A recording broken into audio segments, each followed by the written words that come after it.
Acompáñenme en esta mañana a Segunda de Timoteo, capítulo 3. Vamos a estar examinando los versículos 15 al 17.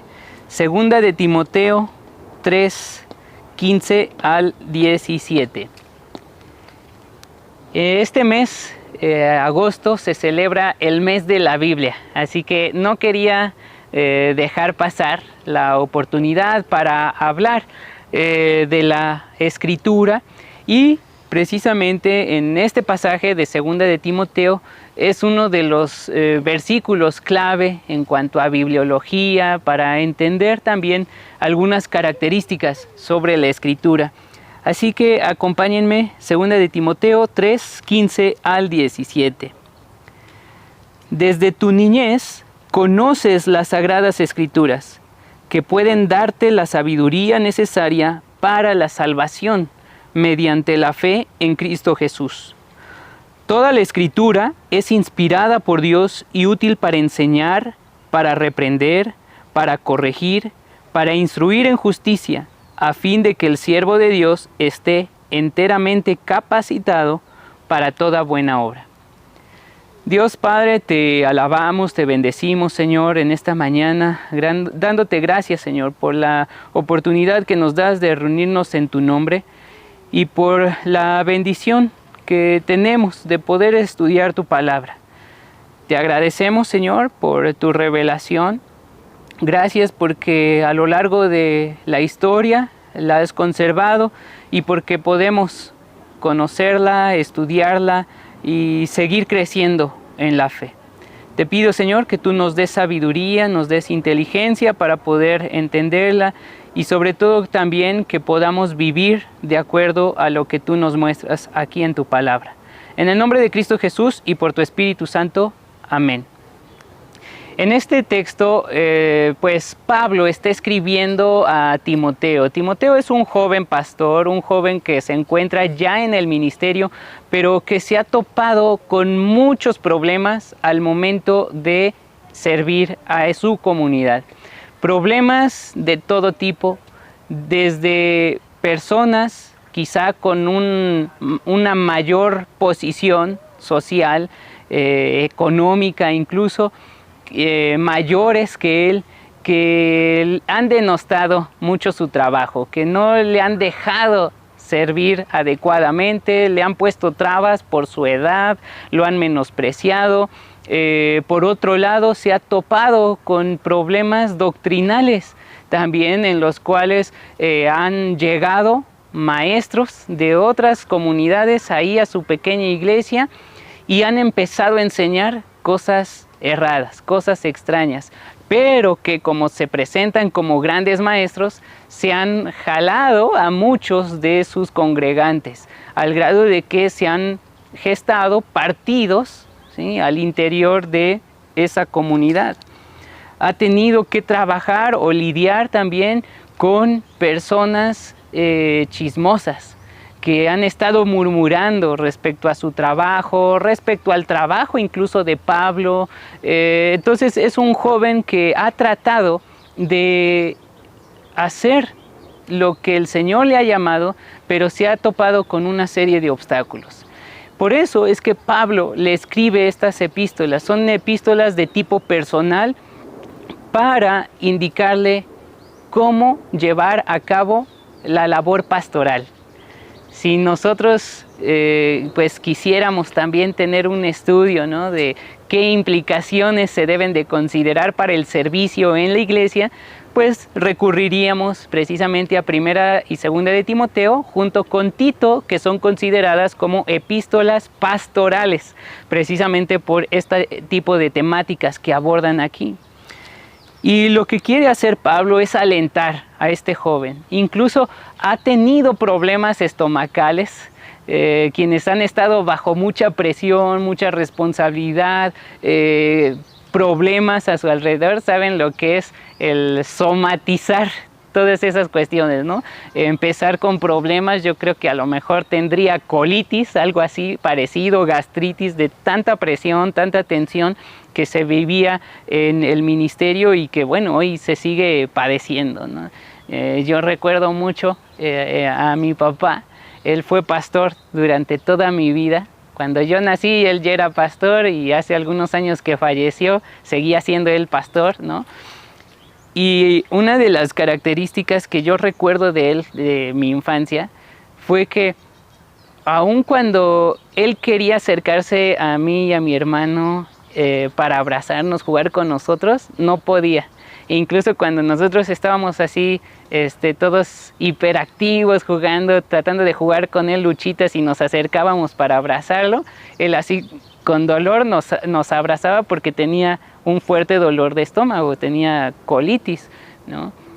Y una serie de situaciones provocadas principalmente por la tensión en la pastoral, con lo que se topaba por igual con hermanos, hermanas en la fe, que eran muy críticos, que causaban problemas, divisiones, una serie de problemáticas que están implicadas en muchas ocasiones en la pastoral. Entonces, Timoteo pasaba por eso, y Pablo, con más tiempo de experiencia, precisamente le trata de alentar, e incluso le da recomendaciones como las de tómate un vinito, ¿no?, que te ayude al dolor estomacal.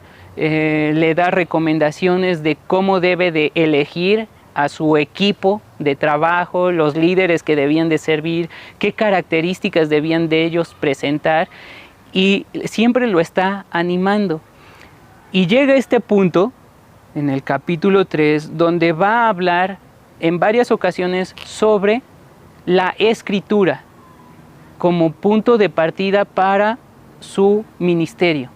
La escritura que él había escuchado desde pequeñito.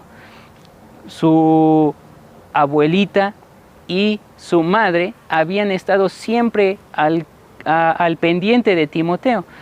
No se menciona a la figura paterna. Algunos comentaristas opinan que muy probablemente cuando su abuela y madre creen en Jesucristo, las repudia y se aleja. Otros creen que quizá murió, ¿sí? Pero lo cierto es que las dos figuras que son mencionadas pues sobre el cuidado de Timoteo son su mamá y su abuela, que siempre estuvieron ahí enseñándole a él desde pequeño.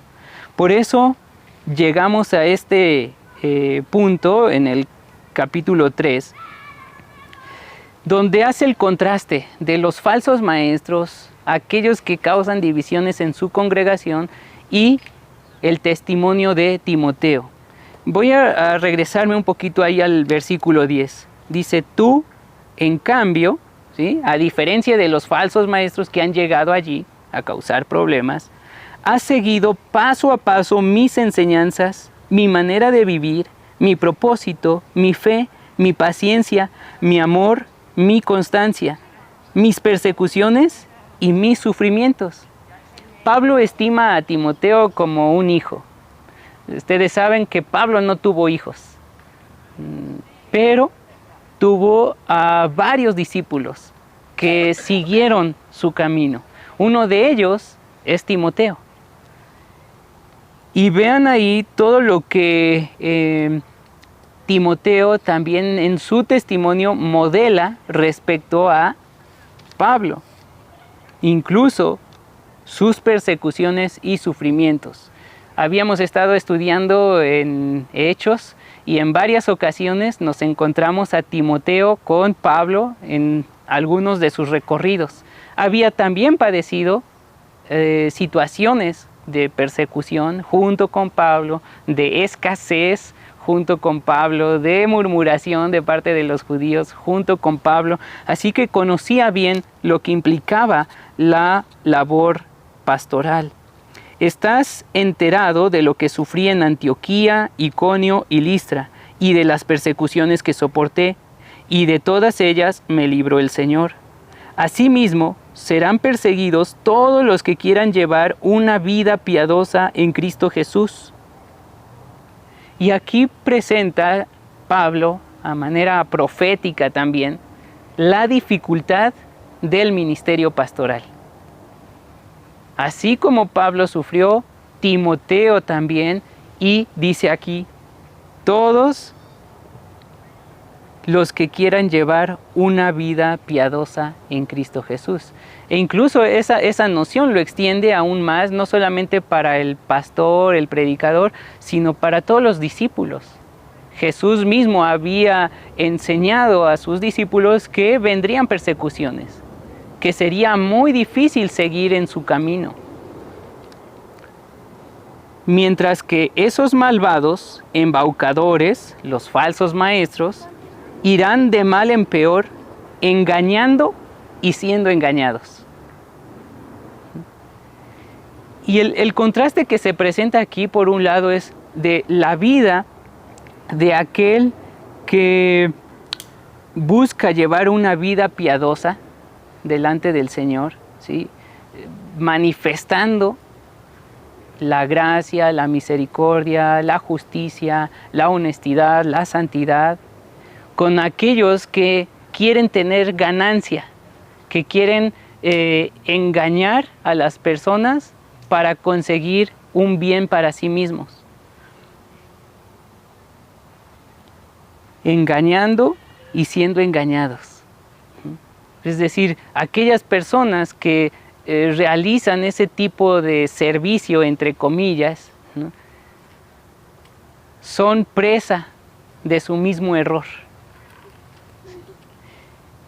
Y en contraste, en el versículo 14 le dice, pero tú permanece firme en lo que has aprendido y de lo cual estás convencido, pues sabes de quiénes lo aprendiste. Permanece firme en lo que has aprendido. Y esas personas de quienes lo ha aprendido, ya las ha mencionado Pablo anteriormente, se refería tanto a Pablo mismo, su enseñanza, como a su madre y a su abuelita. Timoteo había tenido un ejemplo en su vida, en estas tres personas, desde su niñez. Por eso es importante considerar cómo transmitimos la fe.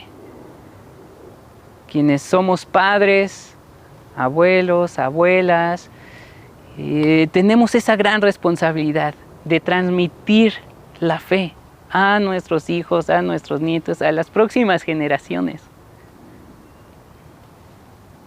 Timoteo era un creyente de tercera generación. Por eso Pablo le dice, permanece en aquello que has aprendido, en aquello que has recibido, permanece firme en ello.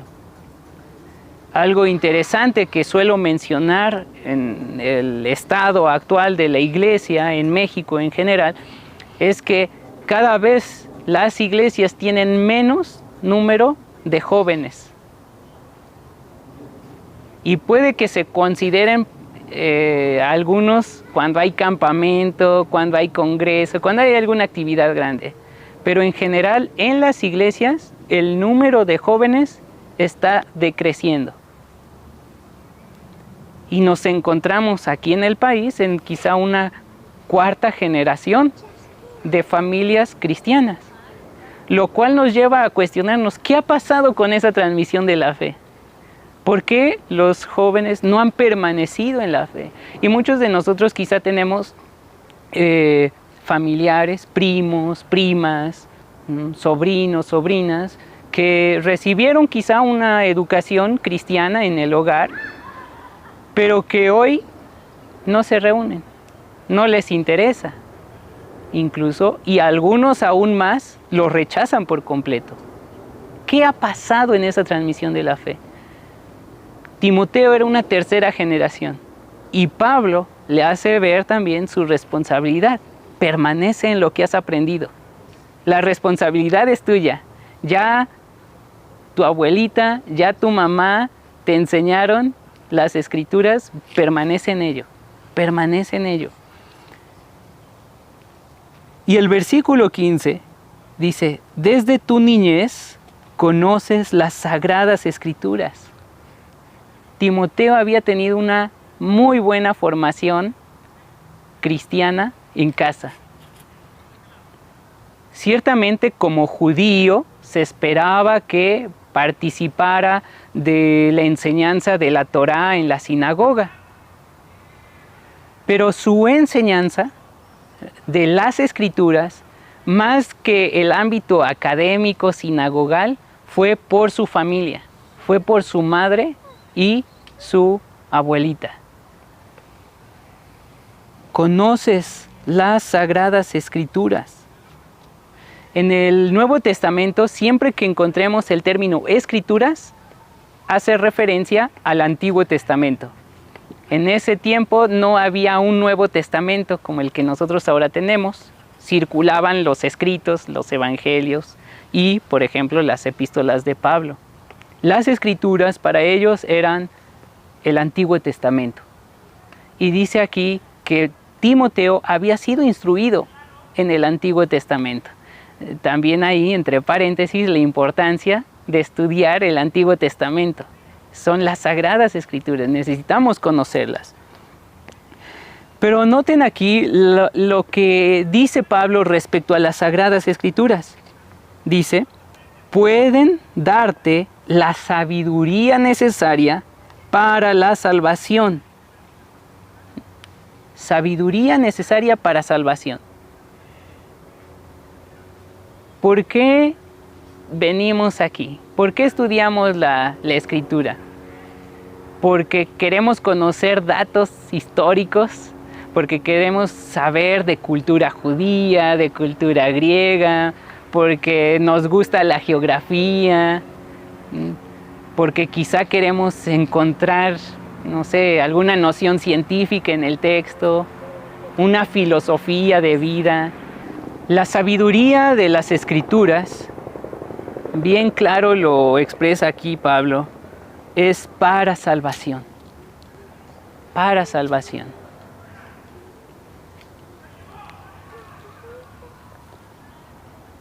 No va a ser un simple contenido intelectual, ¿no? Para tener una temática de qué hablar en la mesa, ¿no? Con amigos, ¿no? Es para salvación.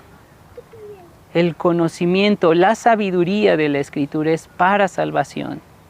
Y dice, mediante la fe en Cristo Jesús. Lo cual nos presenta un prerequisito para entender apropiadamente la Escritura. La fe en Jesucristo. El creyente puede entender la Escritura. El creyente puede interpretar la Escritura. El creyente puede tener acceso a esa sabiduría de la Escritura, porque se parte desde la fe en Jesucristo. Por eso, para aquellos que no creen en el Señor, lo que tenemos en nuestras Biblias es locura, es insensatez o un libro más, en el mejor de los casos, un libro de sabiduría cultural más, entre muchos otros. Pero para nosotros es poder de Dios, para salvación. Las Escrituras pueden darte sabiduría para la salvación mediante la fe en Cristo Jesús. Y noten que ese mediante la fe no quiere decir que sea únicamente para los iluminados, para aquellos con un coeficiente intelectual alto, o universitarios o profesionistas que han estudiado literatura y que entonces pueden extraer el sentido. No, es para el creyente, mediante la fe en Jesucristo. Y en el versículo 16 tenemos un pasaje clave, muy citado en bibliología. Toda la Escritura es inspirada por Dios y útil para enseñar, para reprender, para corregir, para instruir en justicia. Toda la Escritura. Nuevamente, ¿a qué se está refiriendo puntualmente este versículo? Al Antiguo Testamento. Eso era lo que Timoteo y los primeros creyentes tenían como escritura sagrada, como palabra de Dios. Y dice, esta escritura es inspirada por Dios. Este es un término único en todo el Nuevo Testamento, theumnestos en griego, ¿no? Inspirada por Dios. Es como la idea de respirar, introducir y sacar aire, ¿no? Eso es inspirada por Dios. Y lo que significa es que el texto mismo, en esta porción, el texto mismo es parte de lo que Dios quiere dar a conocer al ser humano. El texto mismo es inspirado por Dios. Por eso también es útil. El término útil se puede traducir como provechoso. Es de provecho para... Tenemos 4 cosas allí. Si ustedes quieren memorizárselo, yo me lo aprendí con el acróstico ERCI, ¿no? E-R-C-I, ERCI. Para enseñar, para redarguir, para corregir, para instruir. ¿Sí?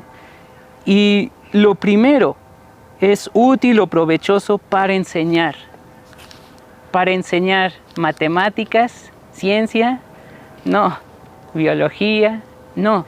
Para enseñar precisamente aquellas verdades acerca de Dios, que podamos vivir rectamente delante de Él. Para enseñar el camino del Señor. El Antiguo Testamento y en particular los libros de sabiduría como son Eclesiastés, Proverbios, Salmos, hacen mucho énfasis en la sabiduría de parte de Dios. La sabiduría, dicen los Proverbios, clama en las calles, llama a las puertas, aquí estoy, vengan, encuéntrenme. En ese sentido, la Escritura es precisamente esa sabiduría. Por eso es útil para enseñar. Queremos enseñar a nuestros hijos, a nuestros nietos, a vivir rectamente delante de Dios, necesitamos conocer la Escritura. Podemos hablarle de modelos educativos nuevos, ahora que está de moda la polémica. Podemos hablar de una nueva escuela mexicana, podemos hablar de valores culturales, ancestrales, mexicanos, la familia, la cultura. Eso está bien. Pero si queremos enseñar a nuestros hijos a que caminen rectamente delante del Señor, necesitamos enseñarles la Escritura. Y para ello, nuestra responsabilidad es conocerla. Es útil para enseñar, para reprender.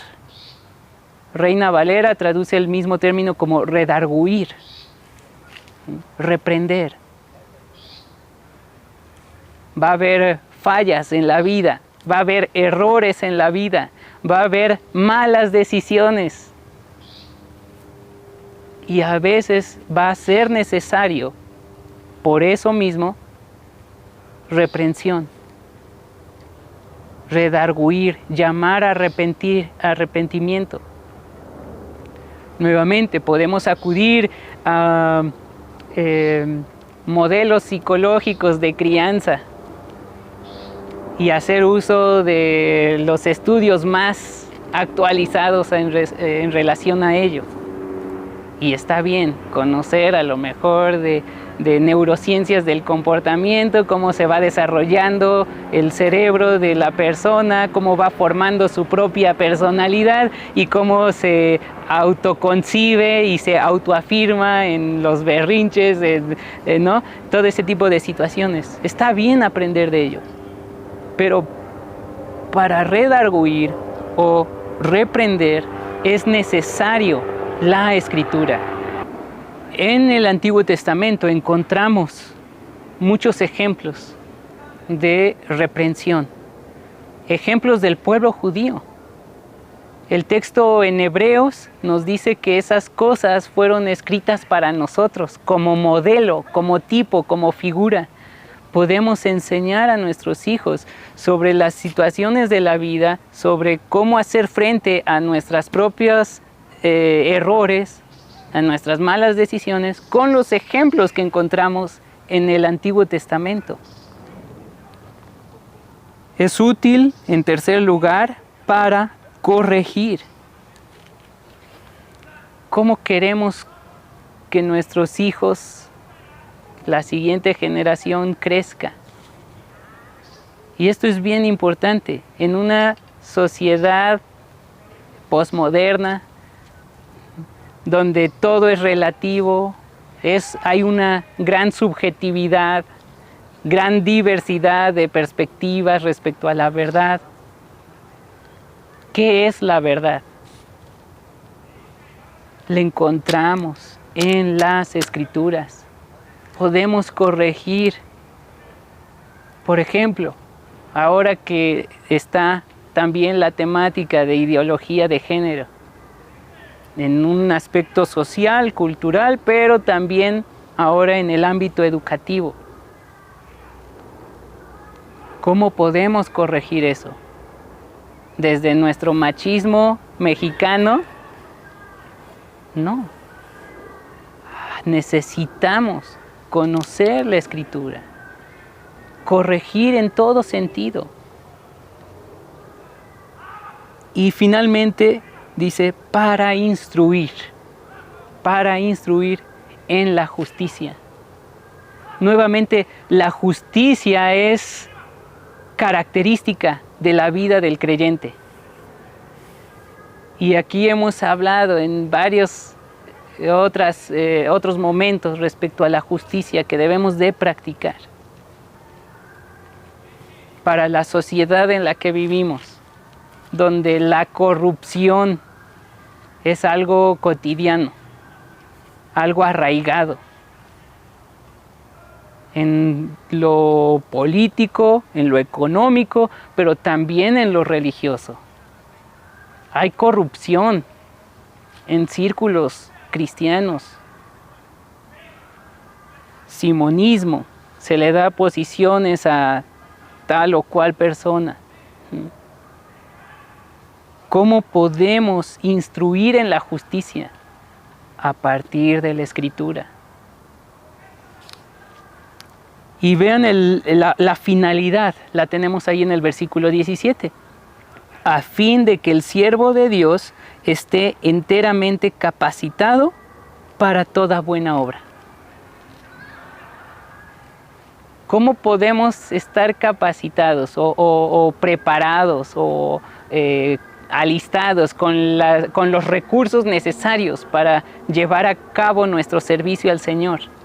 A través del conocimiento de la Escritura. Que el siervo de Dios esté enteramente capacitado para toda buena obra. El cristianismo, el servicio al Señor, no es mera contemplación.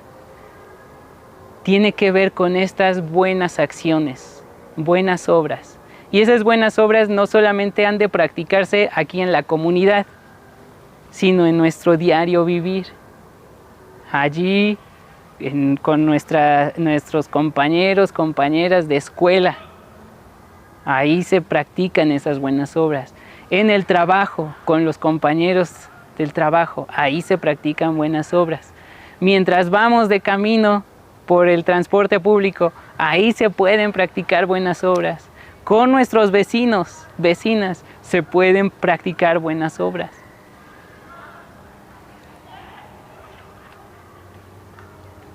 Timoteo había tenido esa instrucción desde pequeño. Desde pequeño conoces las Sagradas Escrituras. Necesitamos también nosotros desarrollar una comunidad eclesial que anime a los niños desde pequeñitos a que crezcan conociendo las Sagradas Escrituras, para que cuando ellos sean grandes puedan estar enteramente preparados para buenas obras. A una dimensión sociopolítica en México, queremos cambiar estructuras de pecado, queremos cambiar modelos económicos, políticos injustos, necesitamos compartir la enseñanza de las Escrituras para que la siguiente generación esté preparada para toda buena obra. Y todo ello parte de esa fe en Jesucristo que necesitamos transmitir. Oremos. Dios Padre, te alabamos, te bendecimos, te damos las gracias, Señor, porque tenemos a nuestra disposición tu palabra. Gracias, Señor, porque a lo largo de la historia tú la has conservado a través de copistas, a través de diferentes manuscritos, en diferentes lugares, diferentes organizaciones actuales que estudian los manuscritos, los traductores que nos hacen llegar tu palabra a nuestro idioma. Te agradecemos porque podemos tener acceso libre a ello. Es un libro que podemos encontrar disponible en cualquier librería de fácil acceso, en diferentes presentaciones, de diferentes maneras, incluso en celulares, Señor. Y te pedimos que podamos conocer las Escrituras.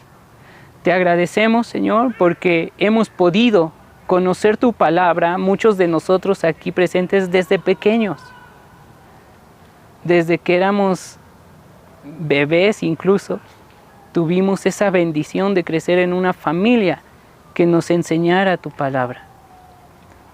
De igual manera te agradecemos, Señor, porque ahora nos permites tener este tiempo de estudio y comunicar la enseñanza de tu palabra a las siguientes generaciones. Y Señor, te pido por mis hermanos más pequeñitos aquí, nuestros niños, Señor, nuestros adolescentes, nuestros jóvenes, que puedan crecer en un hogar que les puedan enseñar las Escrituras, de manera que puedan tener esa sabiduría para salvación mediante la fe en Jesucristo, y que conforme vayan creciendo puedan manifestar, puedan practicar esas buenas obras. Danos sabiduría en el estudio de tu palabra, comprensión de la misma, pero también ánimo para poderla enseñar a otros. Te alabamos y te bendecimos en el nombre de Cristo Jesús y por tu Espíritu Santo. Amén.